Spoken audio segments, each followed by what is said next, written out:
Welcome. നമ്മുടെ respiration എപ്പോഴും തന്നെ സൂപ്പർഫിഷ്യലായിട്ട് മാത്രമേ ഉണ്ടാകുന്നത്. അതായത് കുറച്ച് കാറ്റ് അകത്തെടുക്കുക, അതുപോലെ പുറത്തുവിടുക. മിച്ചമുള്ള 90% ലങ്സിൻ്റെ വോളിയമും എയർ ഫില്ലാകാതെ തന്നെ ഇരിക്കും.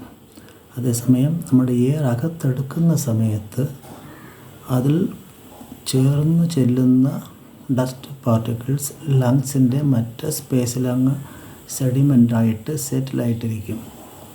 ലങ്സിൻ്റെ ടോട്ടൽ വോളിയമാണെങ്കിൽ അപ്രോക്സിമേറ്റ്ലി 3 liters.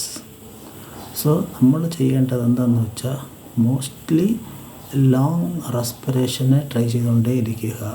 നമ്മുടെ അതിന് ടൈം ഒതുക്കുന്നതല്ല, നമുക്ക് ഓർമ്മ വരുന്ന സമയത്തെല്ലാം നമ്മുടെ ലങ്സിൻ്റെ റെസ്പിറേറ്ററി സ്പീഡിനെ അല്ലെങ്കിൽ റേറ്റിനെ അബ്സർവ് ചെയ്തുകൊണ്ട് ആൽവേസ് പ്രവർത്തിക്കുക.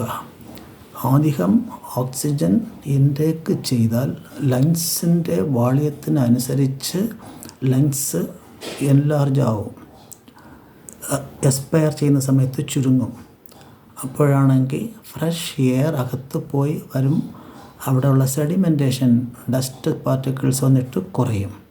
ഇങ്ങനെ നമ്മുടെ ലോങ് റെസ്പിറേഷൻ ചെയ്യുന്ന സമയത്ത് അധികം ഓക്സിജൻ ഇൻടേക്ക് ചെയ്യും, അതേ സമയത്ത് ലങ്സിൻ്റെ വോളിയം യൂസ് ചെയ്യപ്പെടും.